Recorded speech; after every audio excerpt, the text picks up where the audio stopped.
یہ سورۃ القدر ہے، یہ ہے در حقیقت نزول قرآن کا جو وقت ہے جو معین کیا اللہ تعالیٰ نے، کب یہ قرآن اس کا آغاز ہوا نزول کا، یا پورا قرآن جو ہے لوح محفوظ سے سماع دنیا تک اتار دیا گیا۔ اور سورۃ البینہ کا مقصد، سورہ کا مرکزی مضمون کیا ہے کہ مقصد رسالت کیا ہے، اللہ نے رسول کیوں بھیجے؟ لم یکن الذین کفروا من اہل الکتاب والمشرکین منفکین حتی تأتیہم البینہ رسول من اللہ یتلو صحفا مطہرۃ فیہا کتب قیمہ۔ تو یہ 4 سورہ جو ہے اس کے لیے نبوت و رسالت کا عنوان نہایت موضوع ہے۔ اس کے بعد پھر جو 4 سورتیں آنے والی ہیں، پھر وہ 4 سورہ ہے انذار آخرت، سورۃ الزلزال، اذا زلزلت الارض زلزالها واخرجت الارض اثقالها وقال الانسان ما لها۔ اس کے بعد سورۃ العادیات،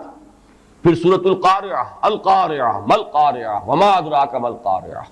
اس کے بعد سورۃ التکاثر، الہاکم التکاثر حتی زرتم المقابر کلا سوف تعلمون ثم کلا سوف تعلمون۔ یہ گویا کہ انذار آخرت پر 4 سورتیں مشتمل ہیں۔ تو ان 4 سوروں میں اول و آخر مضمون یکساں ہو گیا، وہ بھی آخرت سے متعلق سورۃ التکویر، سورۃ الانفطار، سورۃ الانشقاق اور سورۃ التطفیف،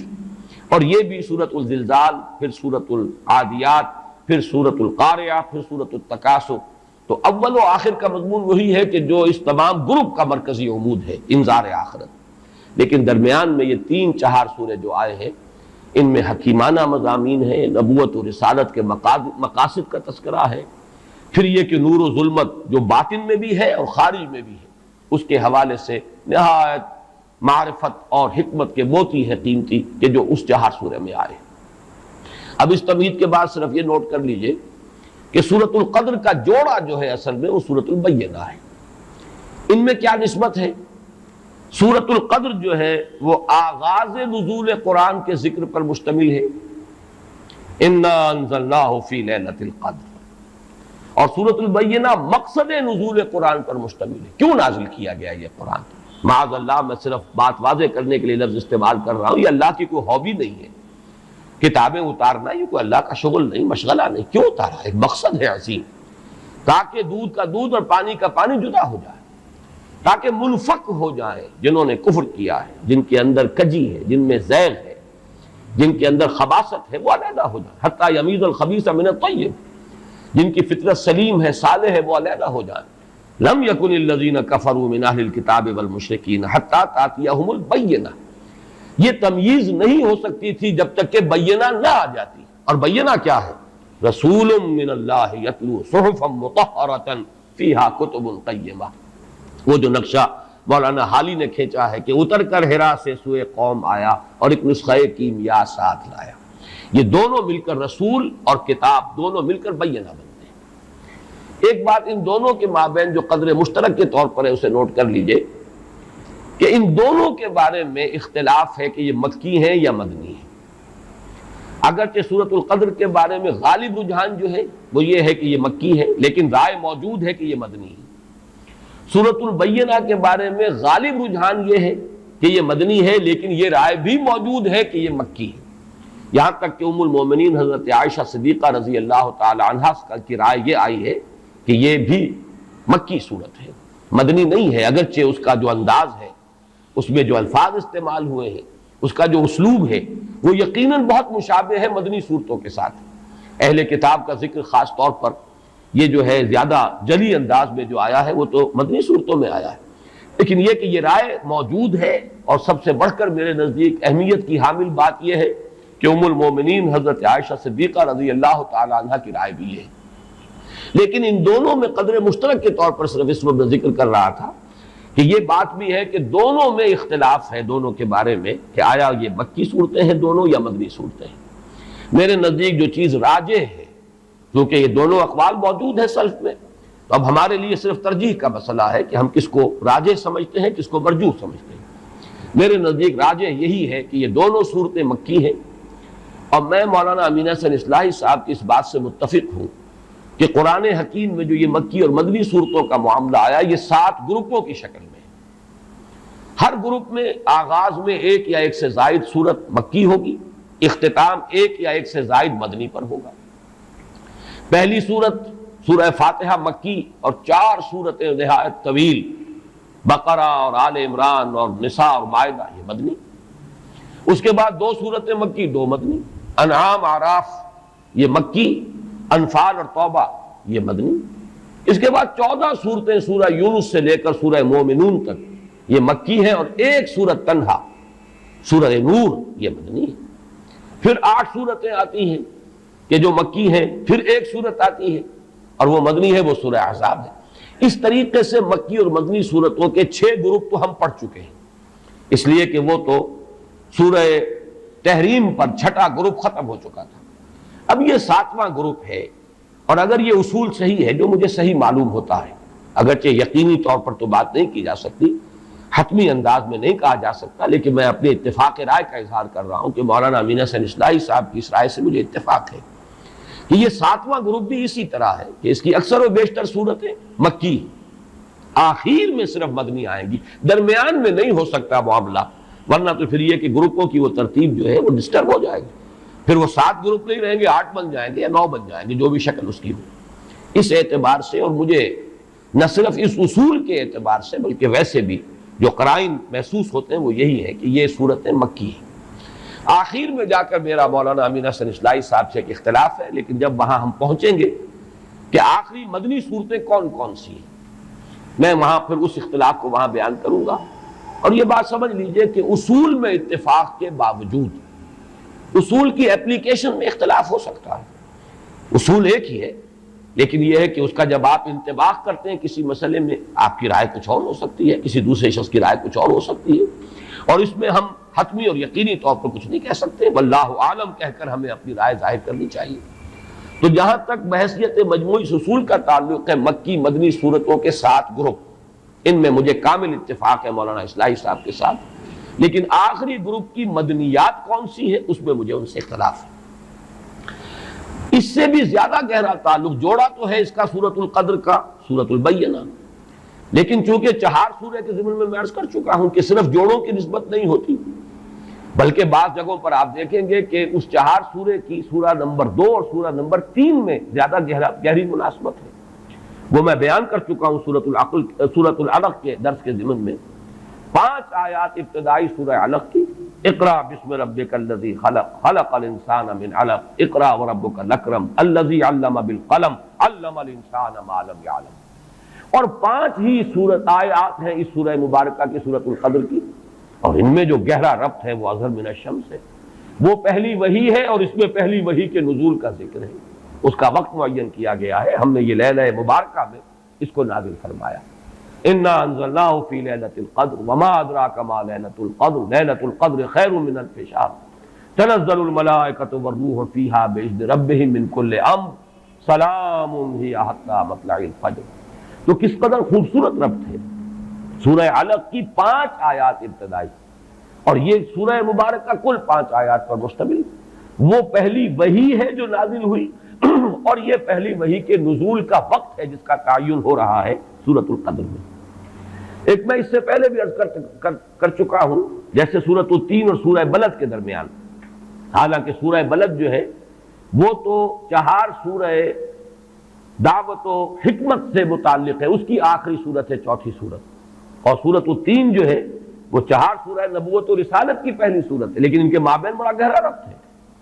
جو قسمیں ہیں، لا اقسم بہذا البلد وانت حل بہذا البلد ووالد وما ولد لقد خلقنا الانسان فی کبد والتین والزیتون وطور سینین وہذا البلد الامین لقد خلقنا الانسان فی احسن تقویم۔ تو معنوی اعتبار سے بہت مشابہت اور مناسبت اور بہت گہرا ربط جو ہے سورہ بلد اور سورۃ التین کے مابین بھی ہے۔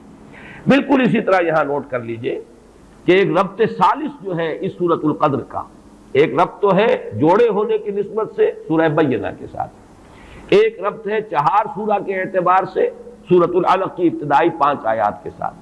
یہ ربط ثالث ہے، یہ 3rd ڈائمنشن ہے اس کے مضامین کے ربط کا، اور وہ آپ نے نوٹ کر لیا ہوگا، میں نے ابتدا میں تلاوت جو کی ہے سورۃ القدر کی،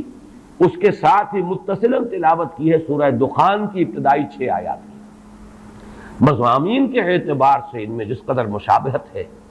یہاں لیلۃ القدر کا لفظ آیا، وہاں لیلہ مبارکہ کا لفظ آیا، انا انزلناہ فی لیلۃ مبارکۃ، یہاں انا انزلناہ فی لیلۃ القدر، یہاں یہ فرمایا گیا من کل امر تنزل الملائکۃ والروح فیہا باذن ربہم من کل امر، وہاں فرمایا فیہا یفرق کل امر حکیم امرا من عندنا انا کنا مرسلین۔ تو مضامین کے اعتبار سے، اور وہ جو اصول میں نے بارہا بیان کیا ہے کہ اہم مضامین قرآن حکیم میں کم سے کم 2 جگہ ضرور آئیں گے بڑی گہری مشابہت کے ساتھ، تو یہ مضمون جو ہے وہ لیلہ مبارکہ، وہ لیلۃ القدر جو ہے، اس کا ذکر، اس کی عظمت کا بیان، یہ قرآن مجید میں ان 2 مقامات پر آ رہا ہے۔ مصحف میں تو بہت فصل ہے، کہاں سورہ دخان 25ویں پارے میں، کہاں یہ آخری پارے میں سورۃ القدر، گویا کہ کافی بعد ہے مصحف کے اعتبار سے، لیکن مضامین کے اعتبار سے نہایت قریبی ربط ہے، بہت گہری مشابہت ہے۔ اب آئیے ان تمہیدی مضامین کے بعد ہم اس سورہ مبارکہ کا لفظ بلفظ مطالعہ شروع کریں۔ انا انزلناہ فی لیلۃ القدر، یہاں نوٹ کیجئے قرآن حکیم میں اللہ تعالیٰ نے اپنی ذات کے لیے کہیں تو واحد کا صیغہ استعمال کیا، اننی انا اللہ لا الہ الا انا فاعبدنی واقم الصلاۃ لذکری، یہ سب واحد کی صیغہ، کہیں جمع کا صیغہ آتا ہے، انا انزلناہ فی لیلۃ القدر انا فتحنا لک فتحا مبینا انا نحن نزلنا الذکر وانا لہ لحافظون انا اعطیناک الکوثر۔ تو اس میں ظاہر بات ہے کہ اگرچہ یہ مفرد ہے انی، اور یہ انا جو ہے جمع کا صیغہ ہے، لیکن یہ اظہر من الشمس ہے کہ اس میں اللہ تعالیٰ کی ذات میں کوئی تعدد یا تکثر کا کوئی سوال نہیں، معاذ اللہ ثم معاذ اللہ، کوئی کثرت نہیں ہے، وہ تو وحدت مطلقہ ہے، ذات باری تعالیٰ وحدت مطلقہ ہے، جس سے بڑی وحدت اور جس سے گہری وحدت کا ہم تصور بھی نہیں کر سکتے۔ لہذا یہاں پر جمع کا صیغہ کس لیے آیا؟ یہ عربی زبان کا اسلوب ہے کہ جیسے شاہانہ انداز کا کلام ہوتا ہے ہم، یہ ہم جو ہے در حقیقت اپنی عظمت، اپنی تفخیم، اپنی جلالت شان، اپنی علو مرتبت، اس کے اظہار کے لیے انا انزلناہ فی لیلۃ القدر، انزلناہ، یہ جو ضمیر مفعولی ہے، ہم نے نازل کیا اس کو لیلۃ القدر میں۔ اب یہ عام طور پر تو اسلوب یہ ہے کہ ضمیر کا استعمال وہاں آنا چاہیے جہاں جس شے کے لیے ضمیر آ رہی ہے اس کا ذکر صراحت کے ساتھ پہلے ہو چکا ہو، عام اسلوب یہی ہے، لیکن قرآن حکیم کے اپنے اسالیب ہیں، خاص مخصوص اسالیب ہے۔ قرآن مجید جیسے ہم کہا کرتے ہیں کہ فلاں ادیب جو ہے وہ خود صاحب طرز ادیب ہے، اس نے اپنی طرز خود ایجاد کی ہے، یہ طرز خاص ہے ایجاد میری۔ صاحب طرز ادیب جیسے ہوتے ہیں ہمارے ہاں، جن کو ہم کہتے ہیں، قرار دیتے ہیں، قرآن مجید کے اپنے اسالیب ہیں، اپنا طرز بیان ہے، اور اس میں یہ ہے کہ جو شے بالکل اظہر من الشمس ہو اس کے لیے پہلے سے تذکرہ ہونا ضروری نہیں ہے، اس کے لیے ضمیر لے آئیں گے بغیر اس کے کہ پہلے سے صراحت کے ساتھ اس کے لیے کوئی ذکر موجود ہو۔ اس میں در حقیقت اشارہ یہ ہوتا ہے یہ بالکل سامنے کی بات ہے، اس کے ذکر کی ضرورت ہی نہیں، یہ تو جانی پہچانی بات ہے، یہ تو بالکل مشہور اور معروف حقیقت ہے۔ اسی کی 2 مثالیں ہیں، مثلا یہ کہ سابقہ سورت جو ہے سورۃ العلق، اس میں کہیں ابو جہل کا نام نہیں آیا، لیکن ظاہر بات ہے کہ جب وہ آیات نازل ہوئی ہیں اور جب محمد الرسول اللہ صلی اللہ علیہ وسلم نے ان کو پڑھ کر سنایا ہوگا تو شاید ہی کوئی شخص و مکے والا کہ جو نہ پہچان سکا ہو کہ یہ کس کا ذکر ہے۔ ارایت الذی ینہا عبدا اذا صلی ارایت ان کان علی الہدی او امر بالتقوی ارایت ان کذب وتولی الم یعلم بان اللہ یری۔ ظاہر بات ہے اظہر من الشمس ہے تو نام لینے کی ضرورت نہیں۔ اسی طریقے سے مثلا اسلوب جو ہے بہت نمایاں ہو کر آیا سورہ واقعہ کے آخری رکوع میں، کلا اذا بلغت الحلقوم فلولا اذا بلغت الحلقوم، تو کیوں نہیں ایسا ہوتا کہ جب وہ پہنچ جاتی ہے حلق تک، حلقوم تک، کیا پہنچ جاتی ہے؟ اب یہاں پہ اصل من الشمس سے مراد ہے عالم نزا میں جبکہ جان آ کر ہنسلی میں پھنس جاتی ہے، یہاں گھنگرو بولتا ہے اصل میں حتی اذا بلغت الحلقوم، یہ آخری وقت جو ہے معلوم ہوتا ہے کہ یہاں کوئی آواز آ رہی ہے اور جان یہاں آ کر پھنس گئی، لیکن یہاں جان کا یا نفس کا کہیں لفظ نہیں آیا۔ لا فلولا اذا بلغت الحلقوم وانتم حينئذ تنظرون ونحن اقرب اليه منكم ولكن لا تبصرون فلولا ان كنتم غير مدينين ترجعونها ان كنتم صادقين۔ اب یہاں پر بھی لفظاً کوئی ذکر نہیں ہے کہ کس شے کے لیے یہ لفظ استعمال ہو رہا ہے، لیکن اس کے مشہور و معروف اور اظہر من الشمس ہونے کے اعتبار سے وہ جو عام قاعدہ ہے اس کے خلاف یہاں پر بغیر اس کی صراحت کے تذکرے کے ضمیر کا استعمال ہو گیا۔ انا انزلناہ فی لیلۃ القدر۔ اس میں ایک بات اور نوٹ کیجئے کہ در حقیقت کسی شے کا اس طرح تذکرہ نہ کرنا یہ خود اس کی عظمت کی دلیل ہے۔ گویا کہ یہاں پر نہ صرف یہ کہ قرآن کے لیے اس ہو کا ضمیر جو ہے اس کی انا انزلناہ ہو، یہ قرآن کے اپنے مخصوص اسلوب کے مطابق آئی ہے، بلکہ اس میں قرآن کی عظمت کی طرف اشارہ ہے، اس لیے کہ جو صاحب عظمت ہستی ہو اس کا نام نہیں لیا جاتا، بلکہ اس کی طرف آ جناب، آ حضور، یہ الفاظ جو ہیں یہ اسی لیے اختیار کیے گئے ہیں اور ایجاد کیے گئے ہیں کہ عظیم ہستی صاحب مرتبہ کوئی شخصیت ہے، اس کا نام نہیں لیا جاتا، اس کی طرف اشارے کیے جاتے ہیں۔ انا انزلناہ، ہم نے اسے نازل فرمایا۔ معلوم یہ ہوا کہ اس میں عظمت قرآن کی طرف بھی ایک اشارہ کیا جا رہا ہے۔ پھر اس میں عظمت قرآن جو ہے اس کے دو اور اسلوب ہیں جو اس میں سامنے آئے۔ انا انزلناہ فی لیلۃ القدر، ہم نے خود نازل کیا اس کو، حالانکہ ہمیں معلوم ہے کہ یہ نزول جو ہوا ہے محمد رسول اللہ صلی اللہ علیہ وسلم پر بواسطہ ملک ہوا ہے، جبرائیل کے ذریعے سے۔ فَإِنَّهُ نَزَّلَهُ عَلَىٰ قَلْبِكَ، اس نے نازل کیا اس قرآن کو اے نبی آپ کے دل پر، نزل بہ الروح الامین علی قلبک، اس کو لے کر نازل ہوئے یا اس کو نازل کیا ہے روح الامین نے۔ تو معلوم یہ ہوا کہ فرشتہ درمیان میں ہے، لیکن یہ جیسے کہ کہا گیا انہ لقول رسول کریم ذی قوت عند ذی العرش مکین مطاع ثم امین، یہ سورہ تکویر میں یہ مضمون آ چکا ہے، اور آج کئی مرتبہ اس سورت کا نام ہم نے لیا ہے 4 سوروں کی تعین کے ضمن میں۔ تو یہ سب کچھ کس لیے کہ معین طور پر یہ بات واضح ہو جائے کہ قرآن مجید کی تنزیل محمد الرسول اللہ صلی اللہ علیہ وسلم پر بواسطہ ملک ہوئی ہے، لیکن یہاں اس واسطے کو ہٹا کر بات کی جا رہی ہے انا انزلناہ فی لیلۃ القدر، تاکہ یہ اللہ تعالیٰ کی ذات کے ساتھ اس کی جو نسبت خصوصی ہے وہ نمایاں ہو، اور اس سے قرآن مجید کی بھی عظمت جو ہے وہ اور اجاگر ہو کر اور نکھر کر اور ظاہر ہو کر سامنے آ جائے۔ اسی طریقے سے اس کا ایک اور اسلوب بھی ہے کہ وقت نزول جو ہے لیلۃ القدر، جبکہ ہم نے اسے نازل کیا ہے لیلۃ القدر میں، اور پوری سورت جو ہے اب اس لیلۃ القدر کی عظمت پر جو ہے گفتگو کر رہی ہے۔ اس میں بھی گویا کہ نزول قرآن جو ہے اس کے لیے لیلۃ القدر کا انتخاب، یہ بھی عظمت قرآن کے بیان و اظہار کا ایک اسلوب ہے۔ انا انزلناہ فی لیلۃ القدر، اس میں اب تیسری بحث جو ہماری ہے وہ یہ ہے کہ انزال اور تنزیل کا فرق۔ یہ بارہ میں عرض کر چکا ہوں کہ باب افعال سے مصدر آئے اور پھر باب تنزیل سے اسی مادے سے اگر مصدر آئے تو ان میں فرق کیا ہوتا ہے۔ باب افعال میں کسی کام کا دفعتن کر دینا، ایک ہی مرتبہ یک بارگی جسے ہم کہتے ہیں کام کو مکمل کر دینا۔ باب تفعیل میں تدریجن، یہ تدریج خود جو ہے تفعیل کے وزن پر ہے، تدریجن تھوڑا تھوڑا کر کے کسی کام کو بڑے اہتمام کے ساتھ، اس لیے کہ جب اہتمام ہوتا ہے اور جب اس کی خاص توجہ ہوتی ہے تو رفتار کم ہو جائے گی، اور جب کہیں کسی کام کو بس تیزی سے کر دیا جائے تو پھر اتنی توجہ کی ضرورت نہیں ہوتی۔ اس میں مثال جو ہے بہت نمایاں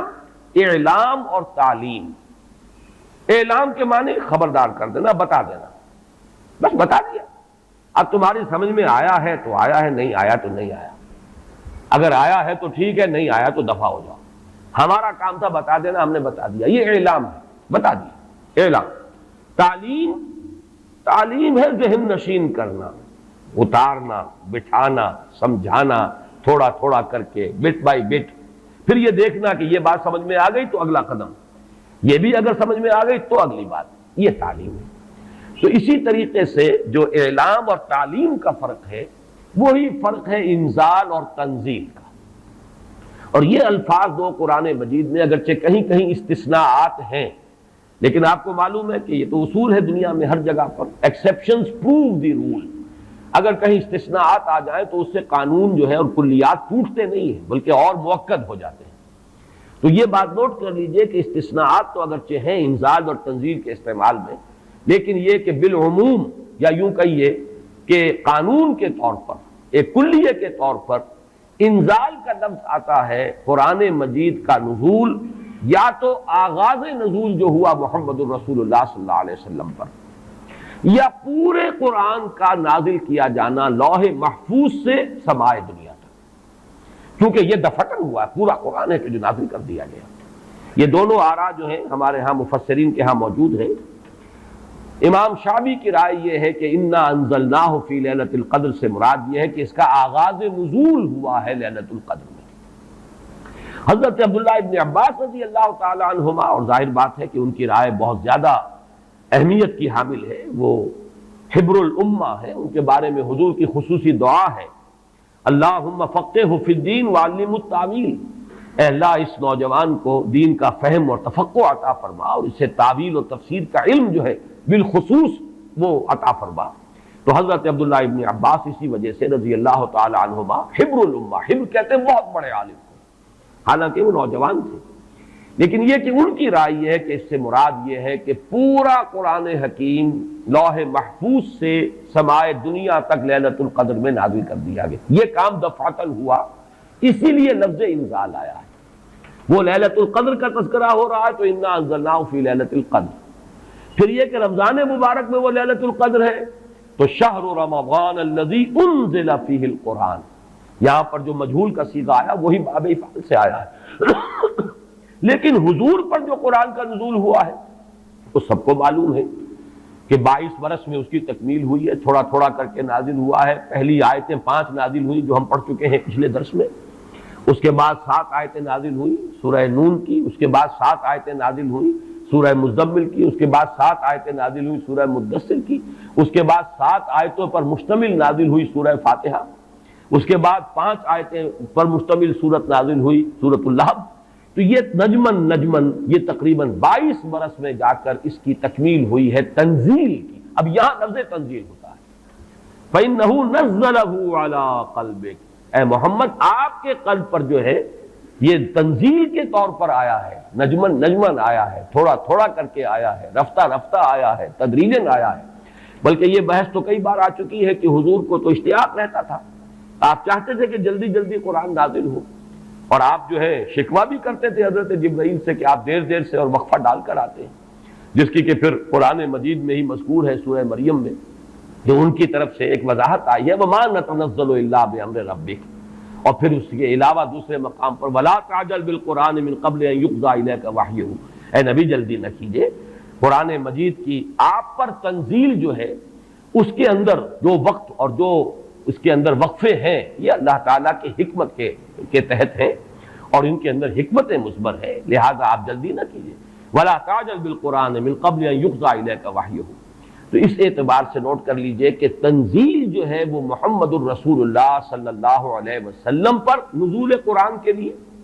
اور انزال ہے قرآن مجید کا دفعتاً نازل ہو جانا۔ اور اس میں میں یہ سمجھتا ہوں کہ زیادہ جو قوی رائے ہے وہ حضرت عبداللہ ابن عباس رضی اللہ تعالی عنہما کی ہے کہ یہاں جس انزال کا ذکر کیا جا رہا ہے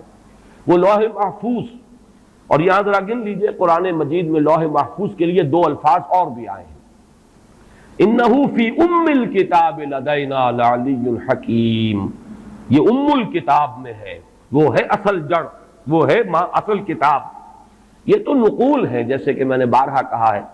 کہ فیصلہ جو ہے جج کے ہاتھ کا لکھا ہوا محفوظ ہے، آپ نقل حاصل کر سکتے ہیں، وہ نقل مطابق اصل جو ہے وہ آپ کو مل جائے گی، لیکن یہ کہ اصل فیصلہ تو وہ ہے جو جج نے اپنے ہاتھ سے لکھا ہے اور وہ محفوظ ہے۔ اسی طریقے سے اصل قرآن تو جس کو کہا گیا فی کتاب مکنون لا یمسہ الا المطہرون، تو کتاب مکنون، لوح محفوظ، ام الکتاب، یہ 3 جو ہے مختلف اسلوب ہیں اس حقیقت کو بیان کرنے کے لیے کہ وہ اس عالم امر میں، وہ 7ویں آسمان سے بھی اوپر کہیں کوئی ہے جس کی حقیقت کو اس وقت ہم نہیں سمجھ سکتے، وہ لوح محفوظ ہے، وہ ام الکتاب ہے، وہ کتاب مکنون ہے، وہاں سے یہ پورا قرآن نازل کر دیا گیا دفعتاً واحدہ، جملتاً واحدہ، لیلۃ القدر میں، کہ جو کہ رمضان مبارک کی ایک شب تھی، سمائے دنیا تک۔ وہاں سے پھر فرشتے نے اس کو تدریجاً جو بھی اس کے نزول کے لیے حکمت معین تھی اللہ تعالیٰ کے علم میں، اس کے مطابق اس کو نازل کیا محمد الرسول اللہ صلی اللہ علیہ وسلم پر۔ البتہ یہ رائے کہ اس سے مراد آغاز نزول ہے، یہ بھی لفظی اعتبار سے اس کے اندر کوئی تضاد نہیں ہوگا، اس لیے کہ آغاز نزول میں جو آیات نازل ہوئی ہیں وہ تو دفعتاً واحدہ ہی نازل ہوئی ہیں، اقرا بسم ربک الذی خلق خلق الانسان من علق اقرا وربک الاکرم الذی علم بالقلم علم الانسان ما لم یعلم. تو یہ تو ظاہر ہے کہ ایک ہی وقت میں 5 آیات نازل ہوئی، لہذا امام شافعی کی رائے جو ہے وہ بھی جہاں تک کہ لغوی بحث ہے اس کے اعتبار سے اس کو رد نہیں کیا جا سکتا، لیکن یہ کہ جیسا کہ میں نے عرض کیا ہمارے لیے زیادہ اہمیت کا قول جو ہے وہ حضرت عبداللہ ابن عباس کا ہے رضی اللہ تعالی عنہما. اب آئیے لیلۃ القدر، انا انزلناہ فی لیلۃ القدر، اس میں قدر سے مراد کیا ہے؟ قدر کی رات. بعض حضرات نے تو بڑی آسانی کی ہے کہ ترجمے میں کہہ دیا ہم نے اسے شب قدر میں نازل کیا. ظاہر بات ہے کہ ترجمے میں تو آسان ہے، لیل کی جگہ شب کا لفظ لے آئیے اور اس کے ساتھ قدر کے لفظ کو جو کا تو رکھ دیجئے. یہی وجہ ہے کہ اردو میں ترجمہ کرنا، اردو میں درس دینا قرآن کا بہت آسان ہے، لیکن کوئی ایسی اجنبی زبان ہو کہ جس کے الفاظ سرے سے مناسبت نہ رکھتے ہو عربی زبان کے الفاظ کے ساتھ، وہاں بہت مشکل ہو جاتا ہے. اب اگر آپ انگریزی میں ٹرانسلیٹ کریں گے اس کو تو آپ کو کوئی مفہوم معین کرنا پڑے گا، کوئی ایک لفظ سلیکٹ کرنا پڑے گا. آپ قدر کے لفظ کو تو وہاں پر ریٹین نہیں کر سکتے، تو بہت مشکل ہو جائے گا ان زبانوں میں. چونکہ ہماری زبان جو ہے اس میں تو اکثر و بیشتر اصطلاحات جو ہیں وہ تو قرآن مجید کی جوں کی تو منتقل ہو گئی. تقویٰ کا لفظ ہے تو جوں کا تو ہے، ایمان کا لفظ ہے تو جوں کا تو ہے. اس اعتبار سے اردو میں ترجمہ یا اردو میں درس قرآن دینا بہت آسان ہے، لیکن کسی اور زبان میں کہ جس کا کوئی بھی ربط نہ ہو اردو کے ساتھ، عربی کے ساتھ، فارسی کے ساتھ، بہت مشکل. اس قدر سے مراد کیا ہے؟ اس کے ضمن میں 3 آراء ہیں کہ جو ملتی ہیں. 2 بہت مشہور ہیں، تیسری ذرا ایک شاذ رائے ہے، لیکن یہ کہ بہرحال وہ بھی میں چاہتا ہوں کہ آپ کے علم میں آ جائے. قدر سے مراد ایک تو یہ ہے کہ یہ تقدیر الامور، یہ رات وہ ہے کہ جس میں 1 سال کے لیے مقادیر اور تقدیروں کا تعین ہو جاتا ہے. اگرچہ ایک لفظ میں نے استعمال غلط کر دیا اس جملے میں، تعین تو وہ ہو چکا ہے ازل میں، اللہ تعالیٰ کے علم ازلی میں تو وہ چیزیں پہلے سے موجود ہیں. کب کس وقت کس شے کو ظہور پذیر ہونا ہے، کب کس وقت کس جگہ کون سا واقعہ ظاہر ہوگا. لیکن یہ ہے کہ وہ تو اللہ کا علم قدیم ہے، علم کی حد تک وہ علم قدیم ہے، وہ تو ہمیشہ سے شے جو ہے موجود ہے اللہ کے علم قدیم میں. لیکن یہ کہ ہر سال کا معلوم ہوتا ہے کہ جیسے ہمارے ہاں ایک مفہوم ہے بجٹ سیشن ہے، سال بسال کچھ چیزیں معین کی جاتی ہیں. اس اعتبار سے ہر سال یہ ایک شب آتی ہے کہ جس میں اس سال سے متعلق امور فرشتوں کے حوالے کر دیے جاتے ہیں. اس اصل جو ہے ام الکتاب سے یوں سمجھ لیجئے، ام الکتاب اب یہاں میں لفظ استعمال کر رہا ہوں، اللہ تعالیٰ کا علم قدیم. اللہ تعالیٰ کے علم قدیم میں جو چیزیں معین ہیں، جو آنے والے سال کے لیے جو حالات، حوادث، واقعات جو بھی ظہور پذیر ہونے ہیں، ان کے بارے میں اللہ کے جن فیصلوں کی تنفیذ ہونی ہے وہ حوالے کر دی جاتی ہیں فرشتوں کے کہ وہ ان کو تنفیذ کریں. یہ گویا کہ تقدیر کی رات ہے لیلۃ القدر، یعنی وہ رات جس میں تقدیر الامور، تمام معاملات جو ہیں ان کا معاملہ طے کر دیا جاتا ہے. اور اس کی تائید ہوتی ہے وہ سورہ دخان کی آیت سے فیہا یفرق کل امر حکیم. اور اس آیت میں جو لفظ آیا وہ بہت پیارا آیا، یفرق. اس رات میں ہر بات جو پختہ ہے وہ جدا کر دی جاتی ہے. فرق کے معنی جدا کرنا، فرق علیحدہ کر دینا. فرق کے معنی ہے کسی شے کے ٹکڑے کر دینا، وہ فرق ہوگا. فرقوا دینہم، انہوں نے اپنے دین کے ٹکڑے کر دیے. کسی شے کو، کسی جز کو کل سے جدا کرنا، یہ فرق ہوگا. تو معلوم ہوا فیہا یفرق کل امر حکیم. میں آج سوچ رہا تھا تو انگریزی کا ایک لفظ بہترین ذہن میں آیا، ایشو ہو جانا. ایک شے ایشو کر دی جاتی. اب یہ آرڈرز ایشو ہو گئے، طے ہیں علم قدیم میں. اللہ تعالیٰ کا وہ علم قدیم جو ازلی ہے اس میں تو وہ چیزیں ہیں، لیکن اس سال کے لیے وہ آرڈرز ایشو کر دیے گئے. فیہا یفرق کل امر حکیم امرا من عندنا، ہمارے پاس سے ان معاملات کا معاملہ جو ہے فیصلہ ہوتا ہے. کوئی اور طاقت نہیں ہے فیصلہ کرنے والی، وہ فیصلے ہمارے ہی ہیں، ہمارے ہی پاس سے وہ فیصلے جو ہیں صادر ہوتے ہیں. لیکن یہ کہ اس شب میں لیلہ مبارکہ اسے کہا گیا، انا انزلناہ فی لیلۃ مبارکۃ انا کنا منذرین فیہا یفرق کل امر حکیم امرا من عندنا انا کنا مرسلین. وہ ہمارے پاس سے وہ فیصلے جو ہیں وہ صادر ہو کر اور حوالے کر دیے جاتے ہیں. گویا کہ آپ جیسے کہتے ہیں آرڈر ایشو ہو گئے،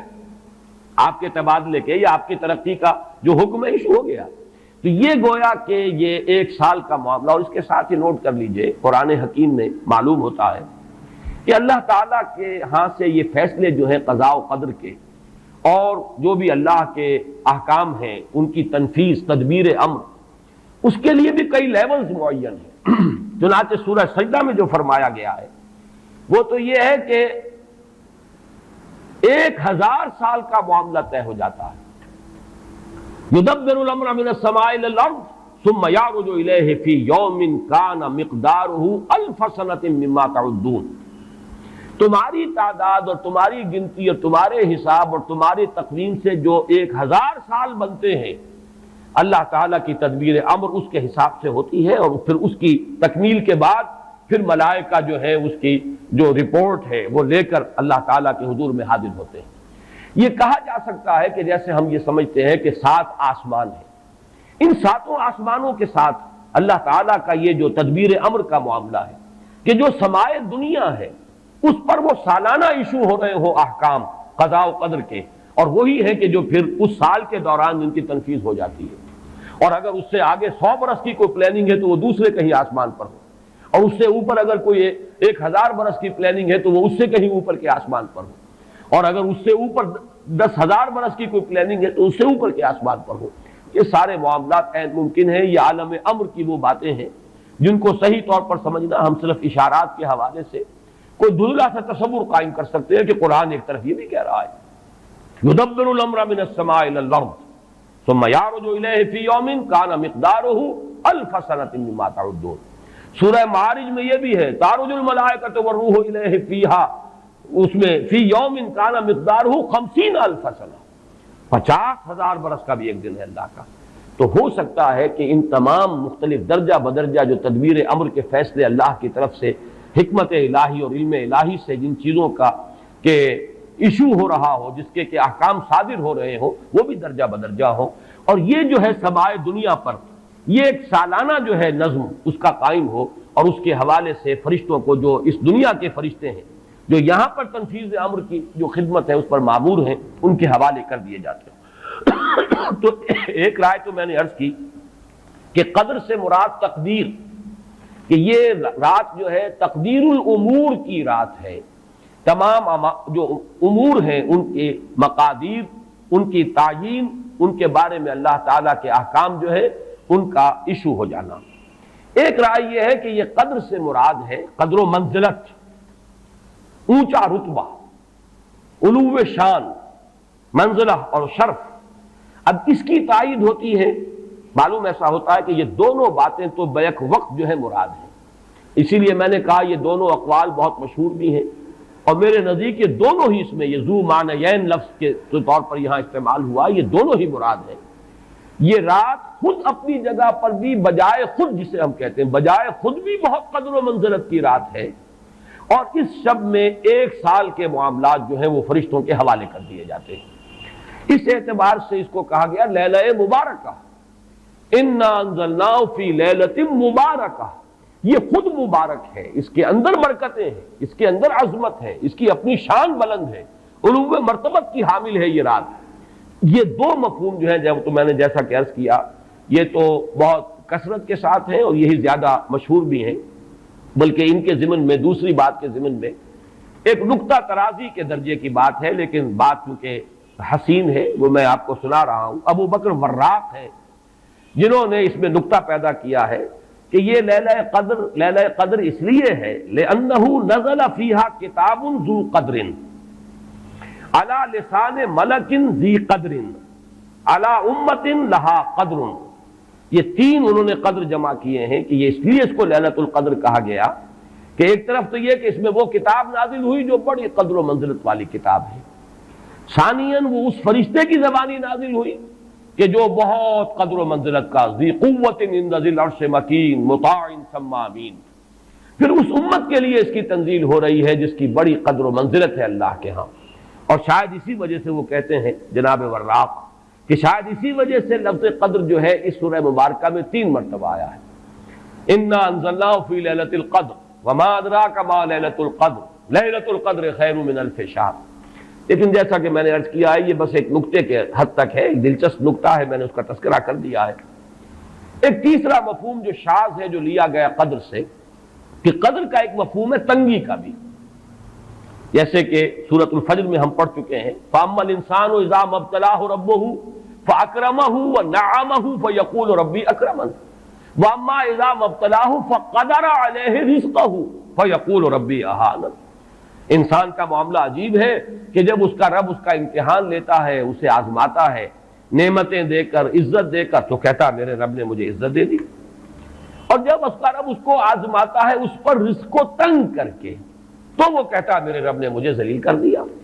تو یہاں پر جو تنگی کا مفہوم ہے قدر میں، تو ایک مفہوم یہ لیا گیا ہے کہ یہ لیلۃ القدر لیلۃ الضیق ہے، اور یہ اس لیے کہ اس زمین پر اتنی کثرت سے، اتنی کثیر تعداد میں فرشتے نازل ہوتے ہیں کہ تنگی پیدا ہو جاتی ہے۔ اب ظاہر بات ہے کہ یہ اس عالم ارواح کے ساتھ مناسبت رکھنے والے لوگ، جن کی اپنی روحیں جو ہیں وہ اس درجے لطیف ہوں کہ کچھ مناسبت ان کو پیدا ہو گئی ہو، صرف ان کا ایک ادراک ہو سکتا ہے، باقی یہ کہ جہاں تک لفظ کا تعلق ہے اس میں اس کی گنجائش موجود ہے۔ تو لیلۃ القدر کے 3 مفہوم ہوئے، جن میں سے 2 جو ہے پہلے وہ تو باہم جمع بھی ہو سکتے ہیں، ذو معنیین لفظ کی حیثیت سے اس کا استعمال ہو سکتا ہے۔ اس میں تمام مقادیر اور تمام تقدیروں کا گویا کہ اللہ تعالیٰ کی طرف سے صدور ہو جاتا ہے، ایشو ہو جاتے ہیں تمام احکام آئندہ سال کے لیے۔ دوسرے یہ کہ یہ خود اپنی جگہ پر بڑی مبارک اور بڑی قدر و منزلت والی رات ہے۔ تیسری بات وہ ہے جو میں نے عرض کیا، ایک شاذ سی رائے ہے کہ اس میں فرشتوں کا نزول اس کثرت سے ہوتا ہے کہ زمین کے اندر اس کی وجہ سے جب جگہ کی تنگی ہو جاتی ہے، واللہ اعلم۔ اب اس کے بعد فرمایا وَمَا أَدْرَاكَ مَا لَيْلَةُ الْقَدْرِ، یہ ما ادراکا اور ما یدریکا، اس کے بارے میں بعض حضرات کی ایک رائے ہے جو شاید اس سے پہلے اتنی وضاحت سے میں نے کبھی بیان نہ کی ہو، آج اس کو نوٹ کر لیجئے۔ عموماً تو مفسرین دونوں کا مفہوم ایک ہی لیتے ہیں، یعنی آپ کو کیا معلوم، آپ کو کس نے بتایا، گویا کہ نفی ہے کہ آپ کا اندازہ نہیں ہو سکتا کہ وہ کیا شے ہے، وہ لیلۃ القدر کی عظمت کیا ہے۔ لیکن بعض حضرات نے یہ فرق کیا ہے کہ جب یہ فعل ماضی میں آتا ہے وما ادراکا، اس میں مراد یہ کہ آپ کو خوب معلوم ہے، کیا ہی معلوم ہے آپ کو کہ اس کی قدر و قیمت کیا ہے، یعنی اس میں گویا کہ نبی اکرم صلی اللہ علیہ وسلم کے لیے نفی نہیں بلکہ اثبات۔ القاریہ وما ادراک ما القاریہ، القاریہ ما القاریہ وما ادراک ما القاریہ، گویا کہ اثبات ہوتا ہے کہ آپ کو خوب معلوم ہے کہ قاریہ کیا ہے۔ لیکن یہ کہ جہاں ما یدریک آتا ہے وما یدریک لعلہ یزکا او یذکر فتنفعہ الذکریٰ، جہاں فعل مضارع آئے گا وہاں در حقیقت وہ مفہوم ہوگا کہ یہ بات حضور صلی اللہ علیہ وسلم کے علم میں نہیں ہے۔ آپ کو کیا معلوم، ہو سکتا ہے کہ وہ نصیحت اخذ کرتا، اس کو تزکیہ حاصل کر لیتا، تو اس کے اندر تو نفی ہو سکتی ہے کہ اس وقت آپ کے علم میں وہ بات نہیں۔ لیکن یہ بھی ایک تو یہ کہ ایک علمی نکتہ ہے اور اس میں ذرا باریک قسم کی نحوی بحث ہے،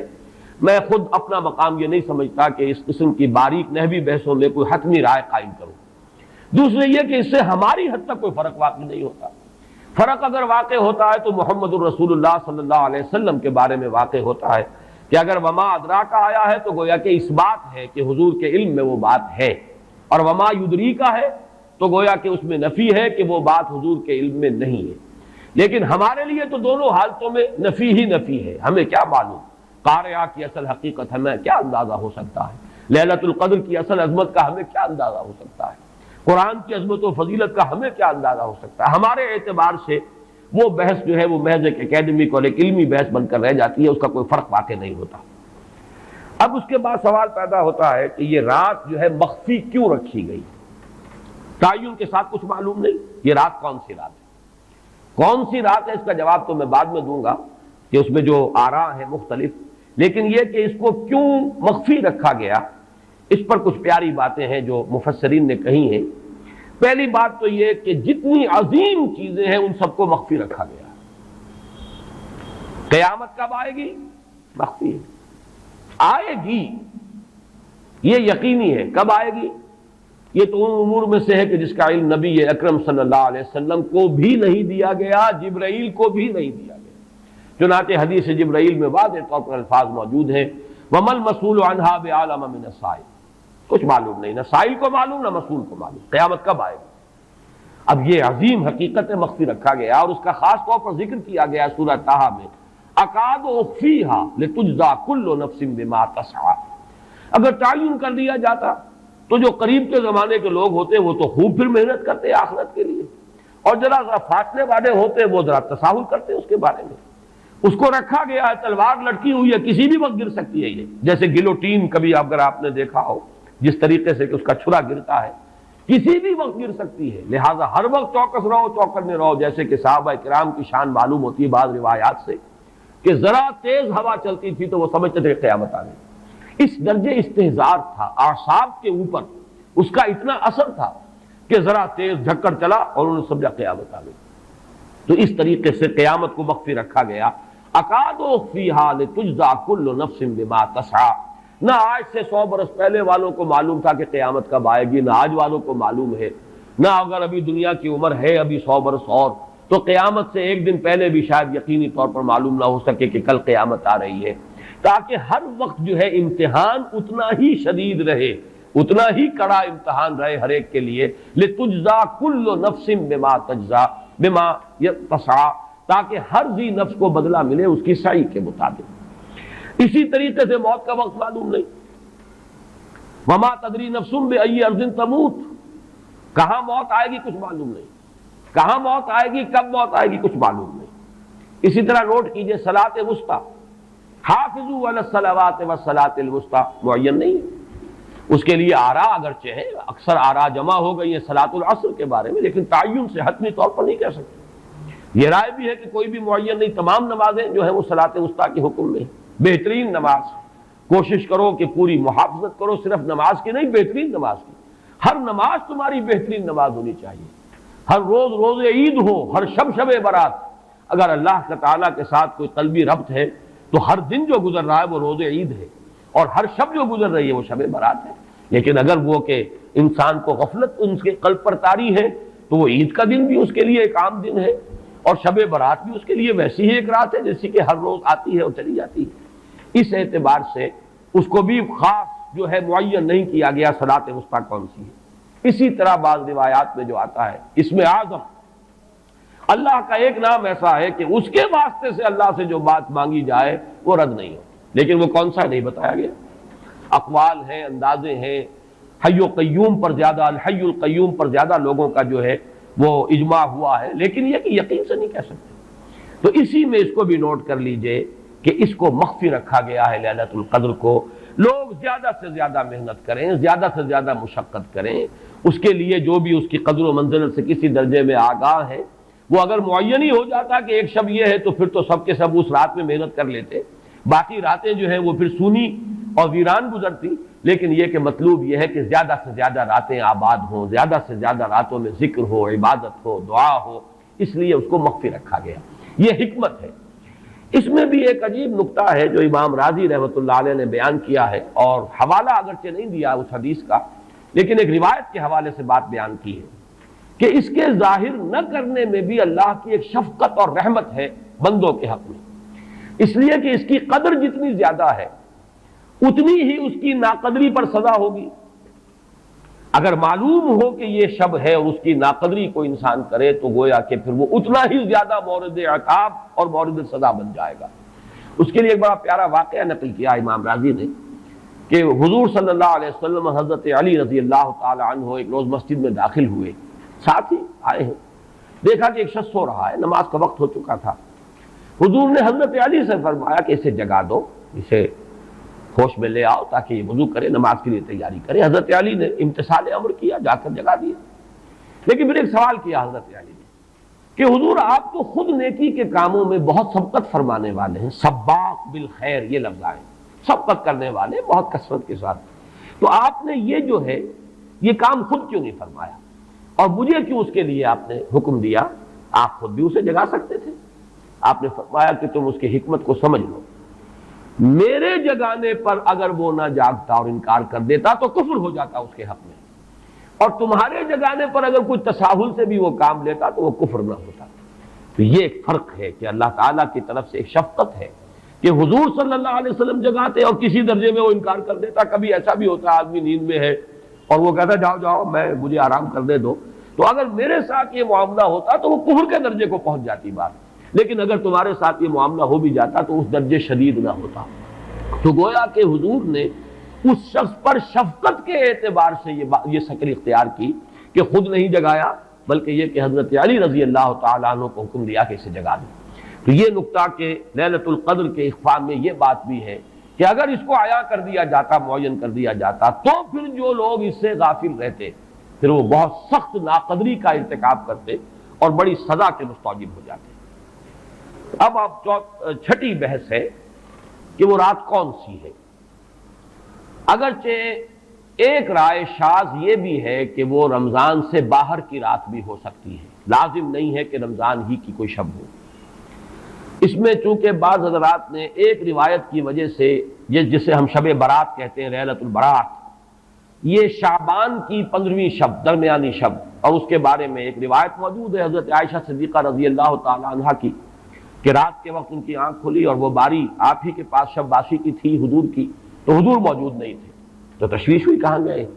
تو جب تلاش کی گئی تو معلوم ہوا کہ حضور جنت البقیع قبرستان میں پہنچے ہوئے ہیں اور وہاں آپ ان کے لیے جو بھی وہاں دفن ہیں ان کے لیے استغفار فرما رہے ہیں۔ جب پوچھا گیا معاملہ کیا، تو آپ نے فرمایا یہ بڑی عظیم رات ہے اور اس رات میں فوت ہونے والوں کا فیصلہ ہو جاتا ہے، پیدا ہونے والوں کا فیصلہ ہو جاتا ہے۔ تو اب وہ بھی ایک لیلہ مبارکہ، اسی وجہ سے بعض لوگوں نے وہ جو سورہ دخان کی ابتدائی آیات ہیں انا انزلناہ فی لیلۃ مبارکۃ، اس کو محمول کیا ہے اسی رات پر کہ جس کو ہم شب برات کہتے ہیں اپنی عام اصطلاح میں، لیلۃ البرات اسے عربی میں کہا جاتا ہے۔ برات کے معنی کسی کا چھٹکارا پا لینا۔ یہ شب برات جو ہے وہ برات شادی والی برات نہیں ہے، بلکہ یہ برات کا لفظ ہے عربی زبان کا، جو ہمارے ہاں وہ غلط العام میں برات شب برات بن گیا ہے۔ برات، برات من اللہ ورسولہ، جو سورہ برات کا پہلا لفظ ہے کہ چھٹکارا پانا، کہ وہ رات بھی ایسی ہے کہ اس میں انسان استغفار کرے اور اللہ تعالیٰ سے اپنے گناہوں کی معافی مانگے تو اپنے آپ کو جہنم سے چھٹکارا دلا سکتا ہے، وہ شب برات ہے۔ اس اعتبار سے کچھ لوگوں نے گمان کیا کہ شاید لیلۃ القدر اور لیلہ مبارکہ اس حدیث کی روح سے وہی شب ہے، وہ ظاہر بات ہے کہ خارج از رمضان مبارک ہے، اور یہ کہ اس کے علاوہ بھی بعض آراء ہیں، لیکن یہ آراء جو ہے شاذ کے درجے میں ہے۔ میں یہ کہہ سکتا ہوں کہ تقریباً اجماع ہے اس پر کہ یہ رات رمضان مبارک ہی کی ایک رات ہے۔ اس کی دلیل ایک تو یہ کہ القرآن یفسر بعضہ بعضا کے اصول کے مطابق قرآن مجید کے اندر سورہ بقرہ میں یہ واضح کر دیا گیا شہر رمضان الذی انزل فیہ القرآن، رمضان مبارک کا مہینہ وہ ہے کہ جس میں قرآن نازل کیا گیا، اور یہاں فرمایا انا انزلناہ فی لیلۃ القدر، ہم نے اس کو اتارا ہے لیلۃ القدر میں۔ ان دونوں کو جوڑیے تو اس کا ایک لا محالہ جو ایک انیویٹیبل رزلٹ نکلتا ہے وہ یہی ہے کہ یہ لیلۃ القدر رمضان مبارک میں۔ دوسری اس کی تائید ہوتی ہے وہ مشہور حدیث جس کو الحمدللہ کہ ہم نے بہت عام کیا ہے، رمضان مبارک کی آمد سے قبل کوشش ہوتی ہے ہر سال جو ہے اس کی یاد دہانی کرا دی جائے۔ ایک طویل خطبہ جو حضور نے دیا تھا، خطبنا رسول اللہ صلی اللہ علیہ وسلم فی آخر یوم من شعبان، یہ حضرت سلمان فارسی رضی اللہ تعالیٰ عنہ سے مروی ہے کہ حضور نے شعبان کے آخری دن ہمیں خطبہ ارشاد فرمایا، یا ایھا الناس قد اظلکم شہر عظیم شہر مبارک شہر فیہ لیلۃ خیر من الف شہر، لوگوں آگاہ ہو جاؤ، تم پر ایک بہت مبارک مہینے نے، بڑی عظمت والے مہینے نے سایہ کر دیا ہے، سایہ فگن ہو گیا ہے تم پر ایک مہینہ جو بڑی عظمت والا ہے، شہر عظیم جو بڑی برکت والا ہے، شہر مبارک، اور تیسرا جملہ اس میں یہی ہے شہر فیہ لیلۃ خیر من الف شہر، وہ مہینہ کہ جس میں ایک رات وہ بھی ہے کہ جو 1000 مہینوں سے افضل ہے۔ ان دونوں چیزوں کے حوالے سے تقریباً دلائل بھی موجود ہیں، اور ویسے یہ کہ جیسا کہ میں عرض کر چکا ہوں اجماع ہے کہ یہ رمضان مبارک ہی کی ایک شب ہے۔ لیکن رمضان مبارک کی کون سی شب ہے، اس پر بعض مفسرین نے تو لکھا ہے کہ 40 قول ہیں۔ چنانچہ صاحب تفسیر مظہری قاضی ثناء اللہ پانی پتی نے، میں نے وہ تفصیل تو نہیں پڑھی، کہ 40 قول نقل کیے، لیکن امام راضی نے جو 9 قول نقل کیے ہیں وہ میں تیزی کے ساتھ آپ کو سنا دیتا ہوں۔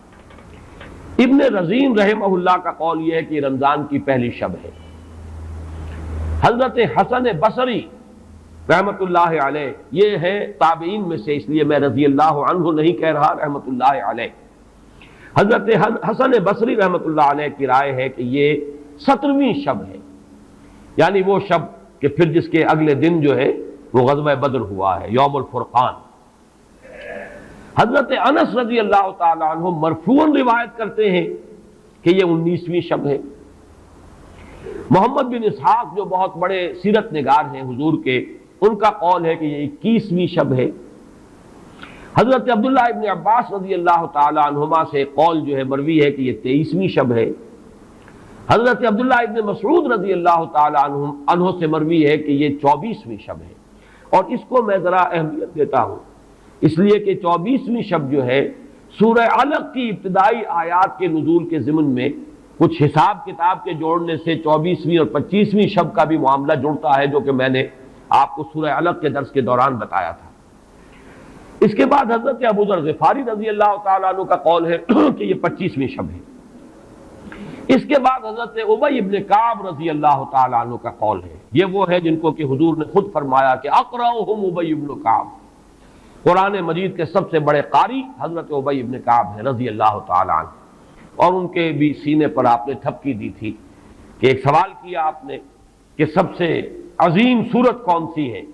اور جب انہوں نے صحیح جواب دے دیا سورہ فاتحہ، تو پھر یہ کہ اس پر حضور نے تھپکی دی کہ تمہیں اللہ تعالیٰ نے بہت صحیح مناسبت عطا کی ہے علم کے ساتھ۔ ان کی اور صحابہ میں سے بہت سے لوگوں کی رائے، یہاں تک کہ یہ کہا جا سکتا ہے کہ بقیہ اقوال جو ہیں وہ شاذ کے درجے میں ہے، اور یہ گویا کہ اگر اجماع نہ کہا جائے تو بہت حد تک اتفاق کے درجے میں ہے کہ یہ 27ویں شب ہے۔ اور اس 27ویں شب کے ضمن میں حضرت عبداللہ ابن عباس سے ایک روایت میں پہلے آپ کو بتا چکا ہوں کہ 23ویں شب، لیکن 27ویں شب کے ضمن میں جو مختلف روایات حضرت عبداللہ ابن عباس رضی اللہ تعالی عنہما سے مروی ہیں، ان میں بھی کچھ لطیف نکات ہیں، وہ میں بعد میں بیان کروں گا۔ اس کے بعد ایک شاذ قول اور بھی ہے کہ یہ 29ویں شب ہے۔ تو یہ گویا کہ 9 ہے اقوال، جن میں سے بعض جلیل القدر صحابہ کے ہیں، عبداللہ ابن مسعود، ابو ذر غفاری، ابن عباس، ابی ابن کعب، لیکن یہ ہے کہ سب سے زیادہ جو اتفاق اگر اجماع نہ کہا جائے تو 27ویں شب پر ہے۔ اس 27ویں شب کے بارے میں حضرت عبداللہ ابن عباس نے 3 نکتے بیان کیے۔ ایک نکتہ تو یہ ہے کہ یہ پوری سورہ مبارکہ جو ہے سورۃ القدر، اس میں 30 الفاظ ہیں، اور ان 30 الفاظ میں سے 27واں لفظ ہے ہیا حتی مطلع الفجر، یہ 27واں ہے۔ اس کے اعتبار سے گویا کہ انہوں نے ایک ربط قائم کیا ہے کہ یہ 27ویں شب ہے۔ ایک بات انہوں نے یہ کہی ہے کہ اللہ تعالیٰ کو وطر محبوب ہے، اللہ وطر و یحب الوطر، اللہ خود بھی اکیلا ہے اور وطر کو پسند کرتا ہے۔ پھر یہ کہ وطر جو ہے اب رمضان مبارک کے اندر اگر وہ وطر شمار کیے جائیں گے تو 14-15 وطر بن جائیں گے، لیکن اس میں چونکہ آخری عشرے کے بارے میں بہت سی روایات جو ہیں ان کا تقریباً اجماع ہو جاتا ہے کہ آخری عشرے میں، تو آخری عشرے میں بھی 5 وطر آئیں گے، 21ویں، 23ویں، 25ویں، 27ویں، 29ویں۔ لیکن حضرت عبداللہ ابن عباس کہتے ہیں کہ 7 کا ہندسہ اللہ تعالیٰ کو بہت پسند ہے، اور بہت سی چیزیں جو ہیں عالم تکوینی میں بھی اور عالم تشریعی میں بھی بہت سی چیزیں وہ ہیں کہ جو 7 کے ہندسے کے ساتھ وابستہ ہیں۔ 7 آسمان ہیں، 7 زمینیں ہیں، ہفتے کے 7 دن ہیں، طواف کے 7 شوط ہیں، سعی بین صفا والمروہ وہ بھی 7 مرتبہ ہے، ادھر سے ادھر، ادھر سے ادھر 7۔ اسی طریقے سے سجدے کے اعضاء بھی 7 ہیں، تو اس سے انہوں نے پہلے وطر اور وطر کے بعد 7 کا ہندسہ، رمضان کے آخری عشرے کی وطر راتیں اور ان میں 7ویں رات یعنی 27ویں شب، وہ اپنے اس حساب کتاب سے بھی، اور جب انہوں نے یہ بات بیان کی تو حضرت عمر رضی اللہ تعالی عنہ نے ان کی تحسین کی تھی۔ آخری بات اور بھی کہی گئی ہے کہ لیلۃ القدر جو ہے اس کے اندر حروف کو اگر شمار کیا جائے تو 9 بنتے ہیں، اور یہ لیلۃ القدر اس سورہ مبارکہ میں 3 مرتبہ آیا ہے۔ انا انزلناه فی لیلۃ القدر وما ادراک ما لیلۃ القدر لیلۃ القدر خیر من الف شہر، اس اعتبار سے بھی 3 کو ضرب دی جائے 9 سے تو وہ بھی 27 کا عدد بنتا ہے۔ بہرحال یہ میں نے جیسا کہ عرض کیا تھا کہ ان کا کوئی تعلق نہ صرف سے ہے، نہ نحو سے ہے، نہ روایات سے، لیکن بہرحال حضرت عبداللہ ابن عباس کا ایک ذوق ہے، اس کو آپ ذوقی باتیں بھی کہہ سکتے ہیں، لیکن یہ کہ حضرت عبداللہ ابن عباس کی ذوقی بات ہے، لہذا اس کا کم سے کم تذکرہ ہو جانا چاہیے۔ ایک بحث یہ ہے کہ اہیا باقیۃ ام لا، کیا یہ رات جو اس کی عظمت تھی یہ باقی ہے یا صرف وہی رات جو تھی جس میں کہ قرآن مجید نازل کیا گیا وہی عظمت کی حامل تھی؟ انا انزلناہ فی لیلۃ القدر، یا یہ کہ اب بھی ہر سال یہ رات آ رہی ہے تو اسی عظمت کی حامل ہے، اسی قدر و منزلت کی، اسی برکت کی حامل ہے؟ اس پر بھی تقریباً ایک اجماع ہے کہ یہ لیلۃ القدر باقی ہے، ہر سال آتی ہے۔ اس کے ضمن میں بلکہ میں چاہتا ہوں کہ اپنے قول کی تصحیح کر دوں کہ میں ایک رائے میں نے ابتدائی دور میں بیان کی ہے اپنے بعض خطبات میں، تقاریر میں، اور وہ جیسا کہ ایک خطیبانہ انداز ہوتا ہے، قرآن مجید کی عظمت کے بیان کے ضمن میں یہ باتیں، یہ بھی نقطے کے درجے کی باتیں ہوتی تھی اور وہ میں بیان کرتا رہا ہوں کہ قرآن ہے اصل عظمت کی حامل شے۔ جس رات میں یہ قرآن نازل ہوا وہ لیلۃ القدر بن گئی، گویا کہ لیلۃ القدر کی عظمت جو ہے وہ قرآن کی عظمت سے مستعار ہے۔ جس مہینے میں یہ نازل ہوا وہ مذہب جو ہے، وہ مہینہ جو ہے مبارک ہو گیا، شہر المبارک، اور وہ مہینہ جو ہے وہ روزے کی عظیم عبادت کے لیے مختص کر لیا گیا۔ اسی طریقے سے جو دن اس کی تعلیم کے لیے خاص کیا گیا، جو جمعے کا دن جو ہے وہ در حقیقت تعلیم قرآن کے لیے، یتلو علیہم آیاتہ ویزکیہم ویعلمہم الکتاب والحکمہ، جو حضور کا عمل تھا اسی کو دوام عطا کیا گیا ہے خطبہ جمعہ کی صورت میں۔ وہ دن جو ہے وہ سید الایام بن گیا کہ ہفتے کے دنوں میں وہ سردار دن ہے، جمعے کا دن جو ہے وہ سردار ہے تمام دنوں کا۔ یہ بات اپنی جگہ پر صحیح ہے جہاں تک اصولی اعتبار سے، لیکن میں اس میں جو تصحیح کر رہا ہوں جزوی طور سے وہ یہ ہے کہ لیلۃ القدر کی عظمت جو ہے وہ خود اپنی جگہ پر ہے، فی نفسہا ہے، اپنے ہی مقام پر ہے، اپنی جگہ ہے، بجائے خود، جسے کہتے ہیں فارسی میں بجائے خود عظمت کی حامل ہے۔ اور اس کی عظمت کا مقام یہ بھی ہے کہ اس میں فیہا یفرق کل امر حکیم، تمام معاملات جو ہیں اللہ کے فیصلے جو ہیں ان کو ایشو کر دیا جاتا ہے، وہ گویا کہ حوالے کر دیے جاتے ہیں، وہ فیصلے صادر ہو جاتے ہیں اللہ تعالیٰ کی جناب سے۔ تو یہ اس کی عظمت قدیم ہے۔ قرآن کا نزول اس کے ساتھ شامل کیا گیا ہے کہ اس عظیم رات کا انتخاب کیا گیا ہے قرآن کے نزول کے لیے۔ یہ میں چاہتا تھا کہ اپنے ان سابقہ بیانات کے ضمن میں یہ تصحیح جو ہے میں آپ کو نوٹ کرا دوں۔ دوسرے یہ کہ آیا اس کے ساتھ اس کا دن بھی اس عظمت میں شامل ہے یا نہیں؟ اس میں بھی اکثر مفسرین کا جواب یہ ہے کہ دن شامل ہے، اس لیے کہ قرآن مجید کا حساب کتاب، عرب کی تقویم، اس میں رات بول کر بھی دن رات مراد لیتے تھے اور یوم بول کر بھی دن رات مراد لیتے تھے۔ یوم بھی 24 گھنٹے کے مجموعے کا نام ہے، اور جب رات کا تذکرہ آتا ہے تو رات بھی در حقیقت دن اور رات کے 24 گھنٹوں پر اس کا جو ہے اطلاق کیا جاتا ہے۔ جو دن آتا ہے رات کے بعد وہ اس رات کے تابع ہے۔ اس اعتبار سے یہ عظمت جو ہے صرف شب کے ساتھ نہیں ہے، بلکہ یہ کہ اس کے بعد آنے والا دن جو ہے وہ بھی اسی عظمت کا حامل ہے۔ اس سے ایک بہت بڑا مسئلہ حل ہو جاتا ہے کہ جو اس دور میں خاص طور پر بہت سے لوگوں کے ذہنوں کو پریشان کر سکتا ہے، اور وہ یہ کہ جب کہ مکے میں یا عرب میں رات ہے تو امریکہ میں وہ دن ہے۔ وہ دن، یا اگر وہ رات آئے گی تو ابھی اس کے کچھ 12 گھنٹے کے بعد وہاں پر رات آئے گی۔ اس اعتبار سے دن جو ہے وہ بھی جب شامل ہو گیا اس کے ساتھ تو معلوم ہوا کہ کرۂ ارضی کا کوئی حصہ بھی، کوئی نقطہ بھی اس برکت اور اس قدر و منزلت سے محروم نہیں رہے گا، اس لیے کہ دن کے رات کے ساتھ وہ دن جو ہے طبعاً شامل ہے۔ اب آئیے کہ یہ خیر من الف شہر، اس سے کیا مراد ہے؟ دو باتیں تو اس میں بالکل واضح ہیں۔ ایک تو اس اعتبار سے کہ اس میں جو عبادت کی جائے، استغفار کیا جائے، ذکر کیا جائے، اس کی قدر و منزلت، اس کے لیے ایک تعبیر ہے، جو انداز اسلوب بیان اختیار کیا گیا وہ یہ ہے، اس سے مراد وہ 1000 مہینے جو ہے گنتی کے 1000 مہینے نہیں ہیں۔ اس کو جن لوگوں نے حساب کر کے 83 برس اور کچھ مہینے نکالے ہوئے تو وہ در حقیقت یہ حساب کتاب نہیں ہوتا۔ عربی زبان میں کہیں 100، کہیں 70، کہیں 1000، یہ کثرت کی تعبیر کے لیے آتے ہیں۔ تو معلوم ہوا کہ بہت زیادہ اجر و ثواب ہے عبادت کا، دعا کی قبولیت کا بہت قوی امکان ہے اس شب مبارک میں، اور یہ کہ تقرب الی اللہ کے لیے انسان کوئی کوشاں ہو تو اس کی پیش رفت جو ہے اس شب میں جو ہے وہ بقیہ دنوں اور بقیہ راتوں کی نسبت سے بہت زیادہ ہوگی۔ اس میں جو ایک اشکال پیدا ہوتا ہے ذہن میں کہ آخر کیا سبب ہے کہ بعض خاص جو دن ہیں یا بعض خاص مہینے ہیں ان کی جو خاص جو فضیلت ہے، تو اس کو میں سمجھتا ہوں کہ بہت عمدگی سے ہمارے مفسرین نے سمجھایا ہے۔ کہ عالم مادی میں بھی ہم یہ چیز دیکھتے ہیں کہ مناسبت ہوتی ہے. کوئی فصل ہے گندم کی، اب آپ اگر اس کو غلط موسم میں اگر بو دیں گے تو آپ کا بیج بھی ضائع ہو جائے گا. مناسبت ہے، صحیح وقت ہے اس کا، اسی میں اگر وہ فصل جو ہے وہ بوئی جائے گی تو وہ مثمر ہوگی، اس سے آپ کو فصل حاصل ہو جائے گی. لیکن اگر آپ نے غیر وقت میں وہی بیج بہترین ہو، دانہ عمدہ سے عمدہ ہو، زمین اچھی سے اچھی ہو، لیکن یہ کہ موسم اگر آپ نے غلط چن لیا ہے، تو گویا کہ مناسبت جو ہے اوقات، دنوں، ایام، راتوں،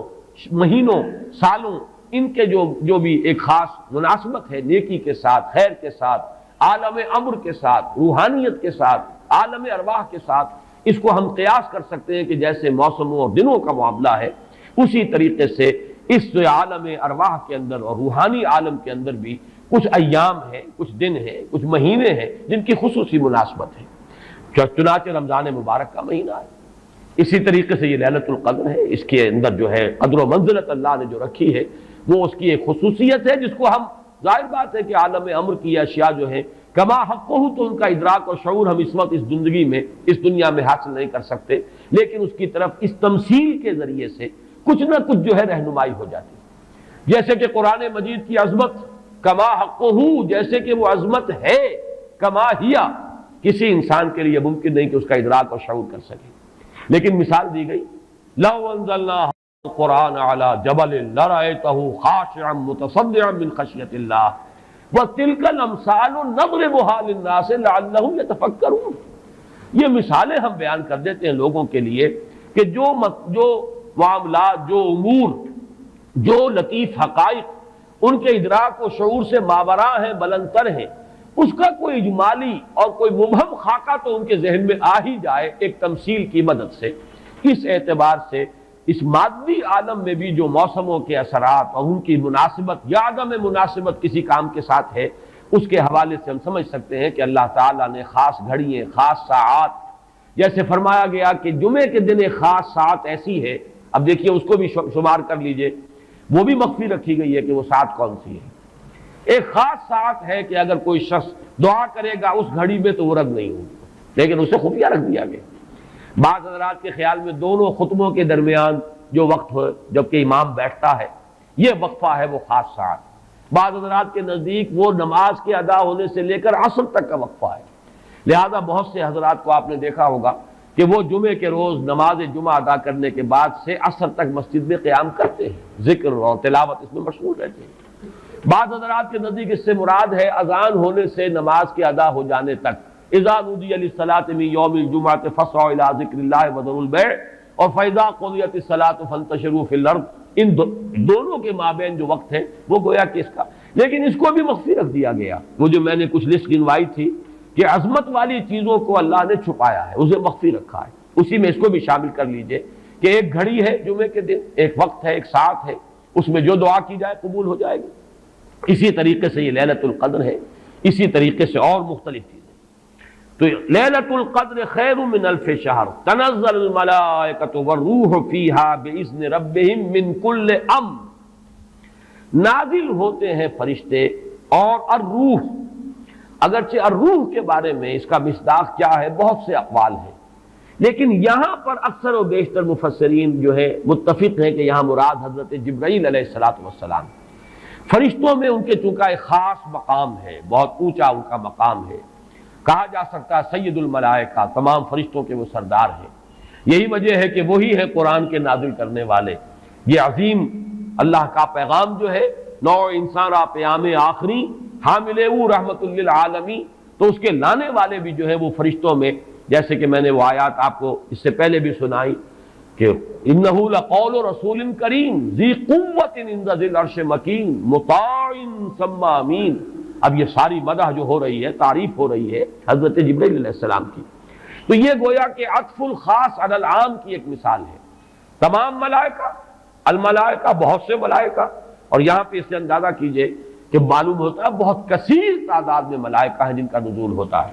وہ جو میں نے قدر کا ایک مفہوم بیان کیا گیا تھا کہ اتنے ملائکہ آتے ہیں کہ زمین پر جگہ نہیں رہتی، اور ليلۃ القدر سے مراد ليلۃ الضیق ہے کہ ملائکہ کے لیے اس کا، چونکہ ابھی حال ہی میں مجھے تجربہ ہوا ہے کہ جب ہم نے طواف وداع کیا ہے تو وہ ہم نے دیکھا ہے ضیق کی وہ کیفیت جو ہے، وہ تنگی، کہ وہاں پر جگہ جو ہے آدمی کا سانس لینا مشکل ہو جاتا، اس درجے تنگ۔ تو اب یہ تو ایک عالم مادی کا ضیق تھا جو ہم دیکھا ہے، جس کا ہمیں تجربہ ہو گیا۔ عالم ارواح میں فرشتوں کا ضیق کہ اتنے فرشتے نازل ہو جائیں کہ ان کو تنگی محسوس ہو، ان کو اپنے لیے جگہ نہ مل رہی ہو زمین پر، تو یہ بھی ایک مفہوم ہے۔ تنزل الملائکۃ والروح، نازل ہوتے ہیں فرشتے اور جبرائیل، بالخصوص حضرت جبرائیل علیہ الصلوۃ والسلام، فیہا، اس شب میں، بِإِذْنِ رَبِّهِمْ مِنْ كُلِّ أَمْرٍ سلام، وہ اپنے رب کے اذن سے۔ اس میں گویا کہ وہ جڑ کاٹی جا رہی ہے، جیسا کہ میں نے بارہا بیان کیا ہے کہ ایمان بالملائکہ ہی بگڑ کر مشرکانہ نظام کی شکل اختیار کر لیتا ہے۔ یہ دیویوں اور دیوتاؤں کا تصور جو دنیا میں ہے، گاڈز اینڈ گاڈیسز، اور یہ جو بھی عربوں کے ہاں تھا آلہہ کا تصور، یہ در حقیقت فرشتوں کا تصور ہے جو بگڑ گیا۔ ہم جانتے ہیں فرشتہ پہاڑوں کا ایک فرشتہ ہے، ملک الجبال، جو حضور کی خدمت میں حاضر ہوا تھا یوم طائف کو۔ اگر آپ مجھے حکم دیں میں ان پہاڑوں کو آپس میں ٹکرا دوں، اور جن لوگوں نے آپ کے ساتھ یہ زیادتی کی ہے وہ سرمے کی طرح پس کر رہ جائیں۔ ملک الجبال ایک فرشتہ ہے کہ جو پہاڑوں پر معمور ہے، اسی کو کہہ دیا گیا پہاڑوں کا دیوتا۔ فرق کیا ہے؟ ملک الجبال اور پہاڑوں کا دیوتا میں فرق کیا ہے؟ دیوتا کے ساتھ تصور یہ کہ اسے کچھ اختیار حاصل ہے، جبکہ فرشتوں کے بارے میں جو صراحت قرآن کرتا ہے ان کے پاس اختیار کوئی نہیں۔ یفعلون ما یؤمرون، وہ وہی کچھ کرتے ہیں جس کا انہیں حکم دیا جاتا ہے۔ لا یعصون اللہ ما امرهم ویفعلون ما یؤمرون، وہ اللہ کے کسی حکم کی نافرمانی نہیں کرتے، وہی کرتے ہیں جس کا ان کو حکم ہوتا ہے۔ اور وہ آیت جو میں نے پہلے بھی آج سنائی ہے، حضرت جبرائیل نے حضور کے اس شکوے یا گلے کے جواب میں جو بھی کہا، اپنی وضاحت پیش کی، ما نتنزل الا بامر ربک، اے نبی، اے محمد صلی اللہ علیہ وسلم، آپ کا شوق اپنی جگہ، لیکن ہم نازل نہیں ہو سکتے آپ کے رب کے اذن کے بغیر، آپ کے رب کے حکم کے بغیر، ہمارا اختیار نہیں ہے۔ اور وہ مقام اس اعتبار سے عظیم ترین مقام ہے قرآن مجید کا، ضربۃ السلام ہے، لہو ما بین ایدینا وما خلفنا وما بین ذالک، اللہ ہی کا اختیار ہے اس پر بھی جو ہمارے سامنے ہے، اللہ کے اختیار میں ہے وہ بھی جو ہمارے پیچھے ہے، اور اللہ کے اختیار میں وہ بھی جو ان دونوں کے مابین ہے۔ اب ان دونوں کے مابین کیا ہے؟ میرے آگے یہ سب کچھ ہے، میرے پیچھے یہ سب کچھ ہے، میرے آگے اور پیچھے کے مابین کون ہے؟ میں ہوں۔ گویا کہ ملائکہ بالکلیہ اللہ کے اختیار میں ہے، ان کا کوئی اختیار جو ہے اپنا نہیں ہے، اگرچہ بہت ملائکہ مقربین ہے، مقام بہت بلند ہے، نوری مخلوق ہے۔ چنانچہ مسلم شریف میں حضرت عائشہ صدیقہ رضی اللہ تعالیٰ عنہ سے روایت موجود ہے کہ اللہ نے فرشتوں کو نور سے پیدا کیا، نوری الخلق، نوری الاصل، پھر یہ کہ مقربین، اللہ کے بہت قریب، قرب رکھنے والے، لیکن اختیار نہیں، جو حکم ملتا ہے۔ بس یہ بات پیش نظر رہے تو ایمان بالملائکہ جو لازم ہے، ہمارے ایمانیات کا جزو لا ينفک ہے۔ آمنت باللہ وملائکتہ وکتبہ ورسلہ والیوم الآخر والقدر خیرہ وشرہ من اللہ تعالی والبعث بعد الموت۔ ایمان باللہ کے فوراً بعد ایمان بالملائکہ ہے، لازم ہے۔ لیکن یہ کہ ذرا سا دیکھیے بال برابر ادھر سے ادھر ہو جانے سے وہ جو ہے کہ رفتم کے خارج پاکشم محمل نہا شد از نظر، یک لحظہ غافل گشتم و 100 سال راہم دور شد، ایک لحظے کی غفلت جو ہے وہ 100 سال کی دوری ڈال دیتی ہے راستے کے اندر، ایک لحظے کی ذرا سی یہ لغزش جو ہے۔ اگر ان ملائکہ کے بارے میں یہ تصور قائم ہو جائے کہ یہ بھی صاحب اختیار ہے تو ٹھیک ہے، پھر کچھ دنڈوت ہونی چاہیے، پھر کچھ چڑھاوے چڑھانے چاہیے، پھر ان سے دعائیں کرنی چاہیے، ان سے استغاثہ ہونا چاہیے، ان کو پکارا جانا چاہیے۔ وہ سارا کا سارا شرک کا جو طومار ہے اب اس کے لیے پورا جواز پیدا ہو گیا اگر ذرا سی یہ علمی غلطی ہو جائے۔ تو اسی لیے یہاں پر خاص طور پر تنزل الملائکۃ والروح فیہا بإذن ربہم، اپنے رب کے اذن سے نازل ہوتے، از خود نازل نہیں ہوتے۔ یہی بات ہے کہ جو وہاں فرمائی گئی ہے اس سورہ مبارکہ میں، فیہا یفرق کل امر حکیم امرا من عندنا، ہمارے پاس سے وہ امر جاتا ہے، کسی اور کا اختیار نہیں ہے، امرا من عندنا، اس کا فیصلہ ہم کرتے ہیں، یدبر الامر ہم ہیں، تدبیر امر ہم کرتے ہیں، فیصلہ کرنے والے ہم ہیں، حکم دینے والے ہم ہیں، تقدیر کا تعین کرنے والے ہم ہیں، اس کے لیے حکم ایشو کرنے والے ہم ہیں۔ تو فرمایا امرا من عندنا انا کنا مرسلین، مرسلین، اور ہم ہی ہیں کہ جو بھیجنے والے ہیں، اپنے فرشتوں کو بھیجتے ہیں تنفیذ امر کے لیے، اپنے رسولوں کو بھیجتے ہیں لوگوں کو خبردار کرنے کے لیے، جو کہ اگلی صورت کا مقصد ہے، جو مرکزی مضمون ہے کہ مقصد رسالت ہے کیا۔ تو فرمایا تنزل الملائکۃ والروح فیہا باذن ربہم من کل امر۔ اب دیکھیے کل امر کس طرح یہ الفاظ جو ہے ایک دوسرے کے ساتھ ان دونوں مقامات کے جو ٹیلی کر رہے ہیں۔ انا انزلناہ فی لیلۃ القدر، انا انزلناہ فی لیلۃ مبارکۃ، قدر اور مبارک یہ دونوں ایک دوسرے کے مقابل میں آ گئے۔ یہاں فرمایا من کل امر، تنزل الملائکۃ والروح فیہا باذن ربہم من کل امر، وہاں فرمایا فیہا یفرق کل امر حکیم امرا من عندنا انا کنا مرسلین۔ اس شب میں ایشو ہو جاتے ہیں تمام معاملات، تمام فیصلے، اور ہوتے ہیں ہمارے پاس سے۔ یہ غالباً جو ہمارے ہاں جو فیصلے عدالتی فیصلے ہوتے ہیں ان میں بھی خاص الفاظ آتے ہیں کہ یہ عدالت کا اپنا فیصلہ ہے، یہ ہم اپنے فیصلے سے یہ بات جو ہے اس کا تعین کر رہے ہیں۔ تو امرا من عندنا، یہ ہمارا فیصلہ ہمارے پاس سے اس کی تعین ہوتی ہے۔ سلام ہی حتی مطلع الفجر، سلام میں ایک تو یہ بات کہ نحوی اعتبار سے کہ اس کا مبتدا محذوف ہے، وہ سلامتی ہی سلامتی ہے، اور سلام کے دو معنی کیے گئے ہیں، ایک تو جو سلام کا یا سلامتی کا ذریعہ بنے، یہ رات سلامتی کی رات ہے، اس رات میں سلامتی حاصل کی جا سکتی ہے، اس رات میں اللہ کی مغفرت حاصل کی جا سکتی ہے، اللہ کے عفو و درگزر کے عام ہونے کی رات ہے۔ ایک یہ کہ اس رات میں مولانا اصلاحی صاحب نے ایک بڑا پیارا لفظ استعمال کیا ہے کہ جو شیاطین جن ہیں ان پر کرفیو لگا دیا جاتا ہے، جیسے رمضان مبارک کے بارے میں آیا ہے کہ ان جو شیاطین ہیں ان کو قید کر دیا جاتا ہے، یعنی یہ کہ برائی کے جو محرکات و دوائی ہیں ان میں کمی آ جاتی ہے، خیر کے دوائی اور داعیات و محرکات وہ اس کے اندر نکھرتے ہیں، ابھرتے ہیں، اور یہ ہر شخص کو اندازہ ہے رمضان مبارک کا ایک خاص ماحول ہوتا ہے۔ اس میں واقعہ یہ ہے کہ اگرچہ بدطینت لوگ اس میں بھی بد کرداری کا معاملہ کرتے ہیں، لیکن یہ کہ طبیعت جو عام ماحول اس ماہ مبارک کا ہوتا ہے اس میں خیر کا کرنا نسبتاً بہت آسان دوسرے دنوں کے مقابلے میں، اور برائی کی طرف میلان جو ہے وہ زیادہ ہی شدید ہوگا تو شاید اس کا جو ہے اظہار ہو جائے، ورنہ عام طور پر برائی کے میلانات جو ہے ان میں کمی پیدا ہو جاتی ہے۔ تو سلام ایک تو اس معنی میں کہ سلامتی حاصل کرنے والی رات، دوسرے یہ کہ اس رات میں سلامتی ہوتی ہے کہ جنات جو ہیں شیاطین جن ان کے اوپر پابندیاں ہیں، قدغنے ہیں، اور ایک یہ لفظ لایا گیا ہے سالم کے معنی میں، سالم پوری رات، یہ پوری رات کا معاملہ ہے، اس کی کوئی خاص ساعت نہیں ہے۔ اس میں گویا کہ خاص دلجوئی کی جا رہی ہے کہ اگر کوئی شخص پوری رات میں نہیں بھی جاگ سکا، لیکن اگر طبیعت میں انشراح ہو جائے کسی اس کی ایک ساعت میں، کسی ایک حصے میں، تو وہ یہ سمجھے کہ وہ محروم نہیں رہا، اسے اس رات کی سعادتوں اور برکات میں سے حصہ مل جائے گا۔ ہی حتی مطلع الفجر، اور یہ رات جو ہے یہ فجر کے طلوع ہونے تک یہ برکات کا نزول، فرشتوں کا نزول، خیر و سعادت، سلامتی کا حصول، یہ تمام چیزیں جو ہیں اس رات کے آخری جو سرحد ہے مطلع الفجر، طلوع فجر تک یہ تمام کیفیات برقرار رہتی ہیں۔ اللہ تعالی ہم سب کو یہ لیلہ قدر اور لیلہ مبارکہ جو ہے اس کی برکات سے اور اس کی قدر و منزلت سے اور اس کے خیرات و حسنات سے متمتع ہونے کی توفیق عطا فرمائے۔ بارک اللہ لی ولکم فی القرآن العظیم ونفعنی وإیاکم بالآیات والذکر الحکیم۔